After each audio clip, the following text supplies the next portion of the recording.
Assalamualaikum warahmatullahi wabarakatuh. Perkenalkan, nama saya Muhammad Fadil Amin. NIM saya 6419761 dari kelas 645F01.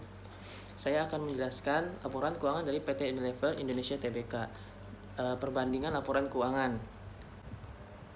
Oke, di sini terdapat kas. Kas saya di bulan 31 Maret ini ada 491.991.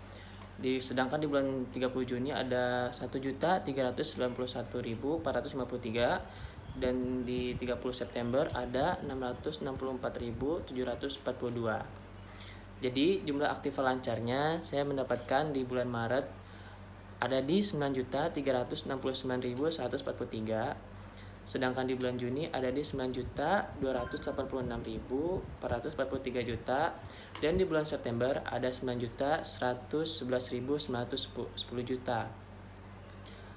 Jumlah aktiva tidak lancarnya saya mendapatkan di bulan Maret ada 11.947.070, sedangkan di bulan Juni ada 11.850.770, dan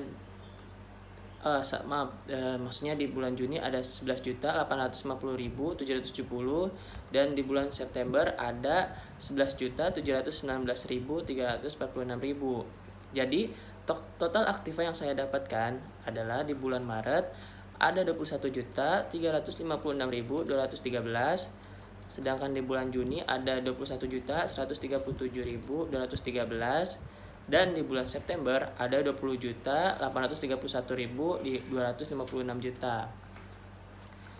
Jumlah hutang jangka pendek yang saya dapat di sini terdapat 4.610.557.000 di bulan Maret, sedangkan di bulan Juni ada 5.217.851.000, dan di bulan September ada 5.265.585. Maksudnya di bulan September ada 5.265.585. Nah, jumlah hutang jangka panjang atau liabilitas jangka panjangnya saya mendapatkan di bulan Maret 2.207.270, dan di bulan Juni ada 2.344.775.000, dan di bulan September ada 2.382.714. Jadi jumlah hutangnya di bulan Maret ada 6.817.827, sedangkan di bulan Juni ada 7.562.626,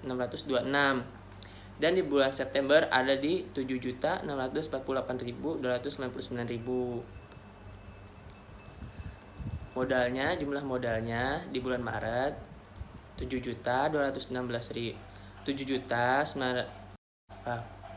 Di bulan Maret 7.219.222.000. Di bulan Juni 8.807.088.5. Di bulan September ada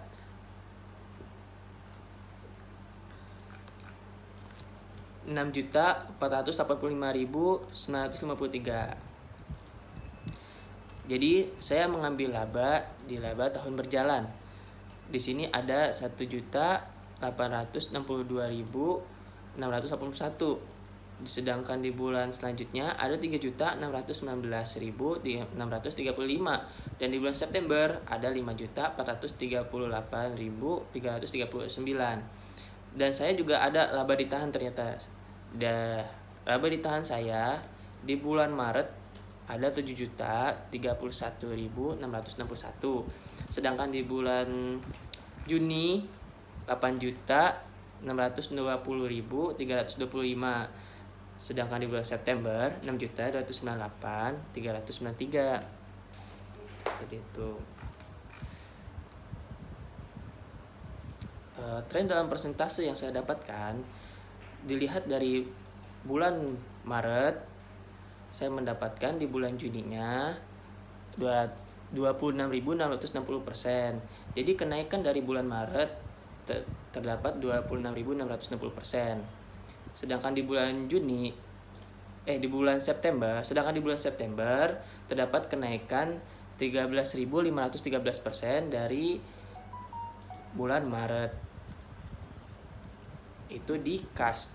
Kalau di aktiva lancar, persentase kenaikannya dari Maret ke Juni itu sebesar 9.912% jumlah aktiva lancar.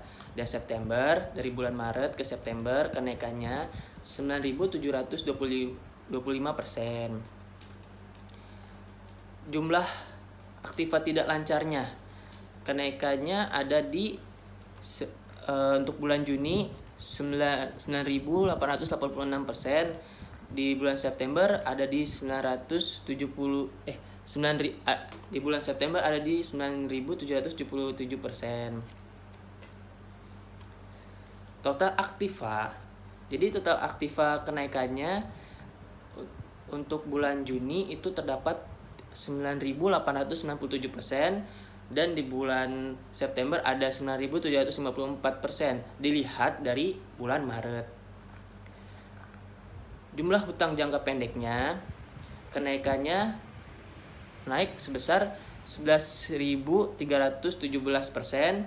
untuk bulan Juni, dari Maret ke Juni. Lalu naik dari Maret ke September itu sebesar 11.421%.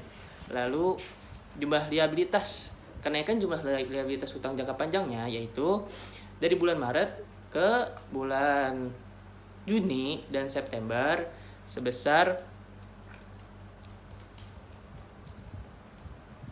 11.092%, dan bulan September 11.218%. Jumlah modal, jadi kenaikan jumlah modalnya itu untuk bulan Juni 12.201%, dan untuk bulan September itu 8.984%. Jadi kenaikan itu tetap dilihat dari bulan Maret ya, dari bulan Maret, dan dapatlah presentasinya segini dengan rumus tren dalam presentasinya. Jumlah liabilitas hutangnya, kenaikannya itu sebesar 11.092%. Udah ini ya. Udah ini. Oh, ini laba ditahannya nih. Laba ditahannya kenaikannya 12.259%, dan bulan Septembernya 8.957% untuk laba ditahan. Lalu saya ngambil di laba tahun berjalannya. Untuk bulan Juni ada 19.432%, dan untuk di bulan September ada 29.196%. Seperti itu. Lalu baik, selanjutnya saya akan menerangkan likuiditas, solvabilitas, dan rentabilitas. Di sini saya di likuiditas di bulan pertama 31 Maret saya mendapatkan 20.321%. Jadi kemampuan suatu perusahaan itu untuk memenuhi kewajiban keuangan yang harus segera dipenuhi, atau kemampuan perusahaan untuk memenuhi kewajiban pada saat ditagih atau kewajiban jangka pendeknya kurang dari 1 tahun. Jadi di bulan itu mendapatkan 20.321%. Lalu selanjutnya di bulan Juni saya mendapatkan 17.797%. Jadi kemampuan suatu perusahaannya itu untuk memenuhi kewajiban keuangan yang harus segera dipenuhi, atau kemampuan perusahaan untuk memenuhi kewajiban pada saat ditagih atau kewajiban jangka pendeknya itu sebesar 17.797%. Lalu di bulan September, kemampuan suatu perusahaan untuk memenuhi kewajiban keuangan yang harus segera dipenuhi itu, atau kemampuan perusahaan untuk memenuhi kewajiban pada saat ditagih atau kewajiban jangka pendek itu sebesar 17.305%. Lalu solvabilitas. Di solvabilitas saya mendapatkan 31.324% di bulan Maret. Jadi ini menunjukkan kemampuan perusahaan untuk memenuhi kewajiban keuangannya apabila perusahaan tersebut dilikuidasi. Itu sebesar 31.324%. Lalu di bulan 30 Juni, kemampuan perusahaan untuk memenuhi kewajiban keuangan apabila perusahaan tersebut dilikuidasi itu terdapat 27.950%. Saya mendapatkan angka itu. Lalu Di bulan September saya mendapatkan 27.236%. Jadi 27.236% itu adalah kemampuan perusahaan untuk memenuhi kewajiban keuangannya apabila perusahaan tersebut dilikuidasi di periode ketiga di bulan September, 30 September. Lalu nextnya saya mendapatkan rentabilitas. Nah, rentabilitas ini kemampuan perusahaan untuk menghasilkan laba saham periode tertentu. Merupakan kemampuan perusahaan untuk mendapatkan laba dengan semua modal yang bekerja di dalam, baik modal sendiri maupun modal asing. Nah, di bulan Maret ini saya mendapatkan 2.580%. Lalu di periode kedua di bulan Juni, kemampuan perusahaan untuk mendapatkan laba dan dengan semua modal yang bekerja di dalamnya, baik modal sendiri maupun modal asing, itu saya mendapatkan 4.110% di bulan Juni. Lalu lanjut di bulan September, kemampuan perusahaan itu saya mendapatkan 8.385. 8.385% itu kemampuan perusahaan untuk menghasilkan laba saham periode tertentu itu.